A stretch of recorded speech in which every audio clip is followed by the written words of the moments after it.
Shalom, everyone.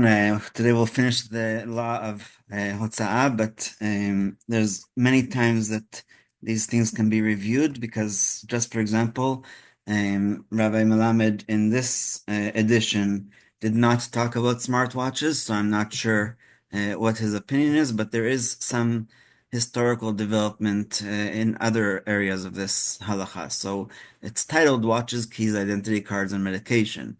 So I think each one has a category of its own in terms of why it's important or not important and why it would be allowed or not allowed. So the poskim disagree about the status of a watch. Some maintain that only if it is decorative like jewelry may it be worn in the public domain. The test for whether it can be considered decorative is what the owner does if the watch stops. If he would take it off, it indicates that the watch is not jewelry and is used only to tell time. Since that use is not for the sake of his body, wearing the watch in the public domain is considered carrying and therefore prohibited on Shabbat, according to this opinion. In contrast, if the owner leaves it on, even when it has stopped because it is decorative, for example, if it's made out of gold or otherwise, then it is deemed jewelry and may be worn in the public domain. According to the other opinion, which is most poskim, the majority, many poskim maintain that since a watch is worn on the body as is clothing, a person without a watch feels as if he is not fully dressed, and the normal use of the watch is while it is on the body. It follows that the watch is secondary to the body, like clothing and other things that we talked about. Thus, it is considered like an item of clothing or jewelry, which may be worn on Shabbat in Rashut Rabim. The primary opinion is the lenient one, but one who chooses to be stringent should be commended. So, two things. One, my father, alav shalom, had two different watches. One that he would wear during the week, which had the dial that you could, that had sometimes electronic, and that way it wouldn't stop unless the battery stopped. But for Shabbat, he only had the mechanical one, and it was much prettier. And second, something mamash personal for him, he was detained by mistake once because there was protest where he was coming back from work and they took everybody that was there into custody. And the thing that bothered him the most was that they took off his watch and he couldn't tell what time davening was for that one night that he was in custody. And it was a protest for not giving Sinai Peninsula to the Egyptians. So that's how old this story is, a little bit over 40 years. So that's in terms of watches. So, like I said, I don't think that smartwatches are allowed, but you should ask a rabbi. A serious problem arises for people who live in or visit an area without an eruv. What can they do when they leave the house and need to take a key with them? The solution is to use the key as a belt buckle or a tie clip, as Rabbi Sparrow used to have here. This means one should take a shoelace and thread it through the key, tie it with a bow knot, and put it on as a belt so that the key will serve as a buckle. In this way, one may wear the key in a public domain, and like I told you, I wear it as a lanyard. There are places where people must carry an identity card or passport on their person at all times.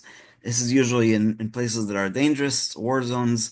Otherwise, there's different countries with different laws, so I think it's a category on its own, and it's very complicated, but generally speaking, Rav Melamed is just giving the general rule, but you consult your own personal rabbi, or if you're in an area where it's a different rabbi because a different area or country or whatever, then find out what they do. If someone there must go out on Shabbat for a great need or for the sake of a mitzvah, he should carry the passport or identity card with a shinoi. For example, he may place it under his hat or inside his shirt where it is held up by his belt. These are just suggestions, and this way one does hotza'ah, the carrying or transferring, via a shvut, the shvut, a double rabbinical, which he may do for a great need or for the sake of a mitzvah. So if you need to go to shul and you need to carry your passport or ID card, then that is what we do. And today, I think since COVID and definitely after October 7th, the rabbis allow people even to carry phones on Shabbat. So again, things change based on the necessity and the seriousness of it. Similarly, if a doctor has ordered the patient not to leave the house without carrying a certain medication, the patient may go out for a great need or for the sake of a mitzvah, as long as he carries the medicine with a shinui. One who must rely on this leniency should try not to come to a stop in the Reshut Rabim until he reaches the Reshut Yachid. That is his final destination. That way, you don't stop and do akira and hanacha, meaning hanacha and then akira, meaning letting it rest, and then uprooting it again for 4 amot in the public domain of 6 feet. And before we continue to the medicine, I just wanted to remind some people. I'm sure that you know it better than I, because I didn't grow up in the States, but I was told that Rav Kahana and others, before Jews knew how to defend themselves, suggested that people walk in the streets of New York and other cities with a $10 bill or a $20 bill. That way, if they're held up, they will not be murdered. They'll just hand over the money, and that will save their life. So again, because of the pikuach nefesh, it is necessary to understand that is just like the identity card.